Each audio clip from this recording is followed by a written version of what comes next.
vous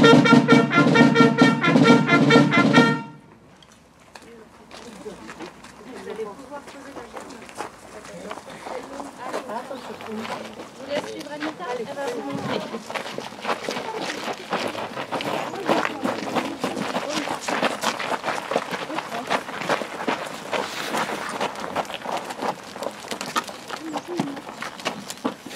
Déposer.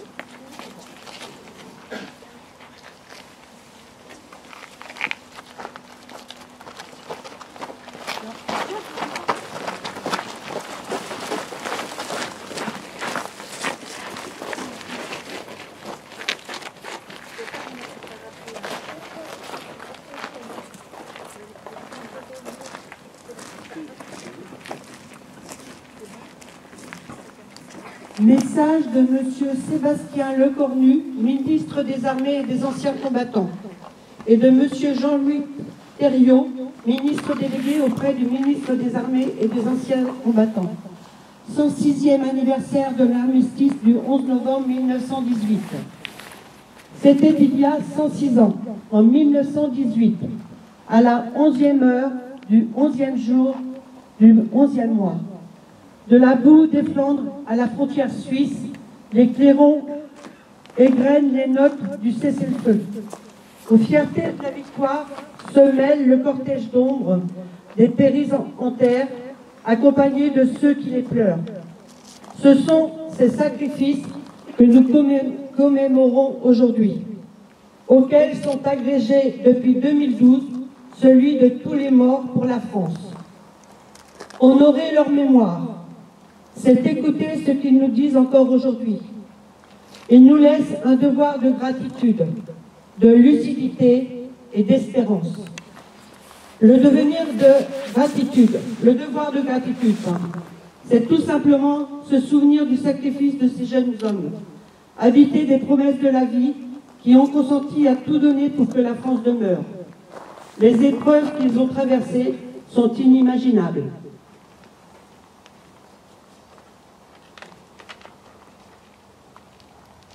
Pour nous en imprégner, laissez la parole à un témoin, le général de Castelnau.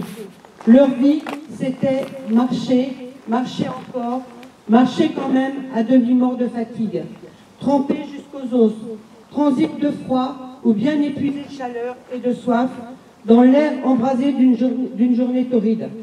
Gravir la pente du terrain sous le lourd fardeau du sac, charger baïonnette au canon, dans le sifflement des balles, le crépitement des mitraillettes et le magissement des obus. Combattre le jour, combattre la nuit, veiller toujours. Mourir obscurément dans le sillon d'un labour. Le devoir de lucidité, c'est de ne pas oublier que 21 ans après, que les canons ne fusent plus, il a fallu reprendre les armes en 1939. La conjonction de la lâcheté et de l'aveuglement ont transformé le déshébert en armistice de 20 ans.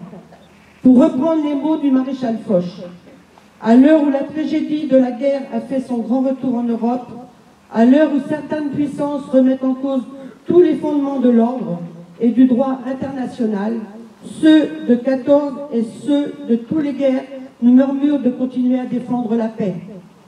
Le devoir de l'espérance, c'est de ne jamais douter des ressources de la France pour venir à bout des défis qui se présentent à elle. La guerre change de visage, mais de génération en génération, les soldats de France demeurent animés de la même volonté de défendre l'honneur et la patrie.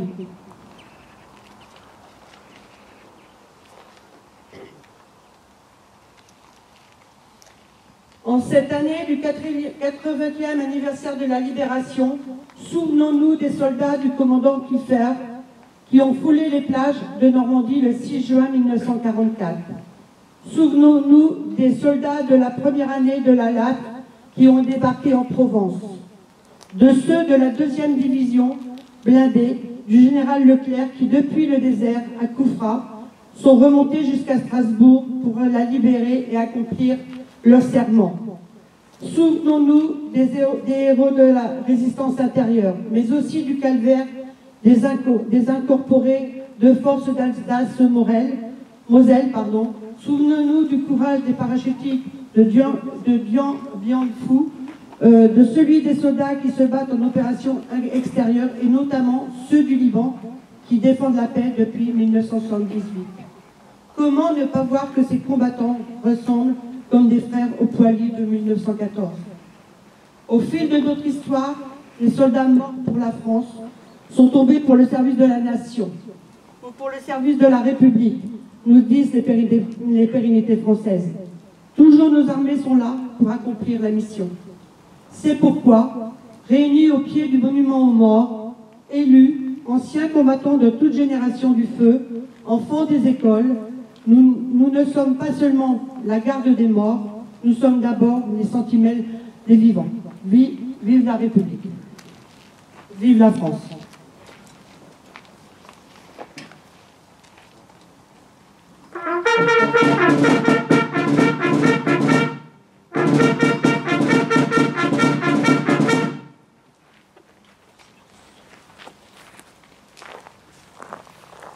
La commune de la Villesse a ses enfants morts pour la France 1914-1918.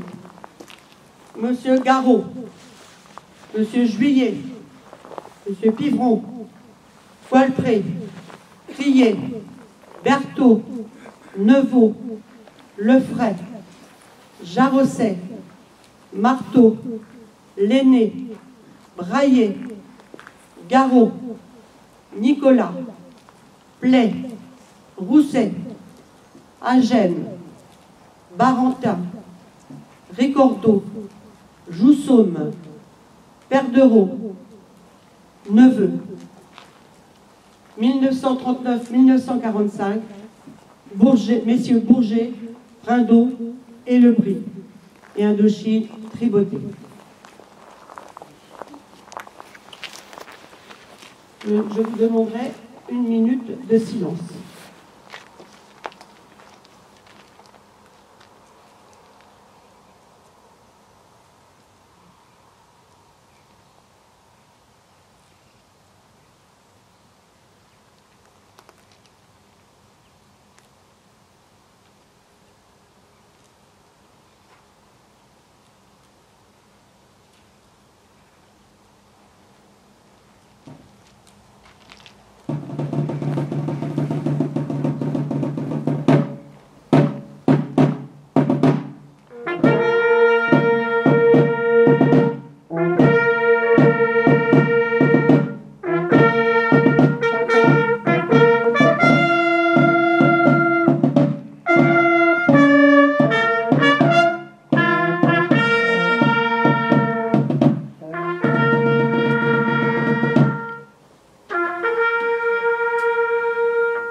Merci.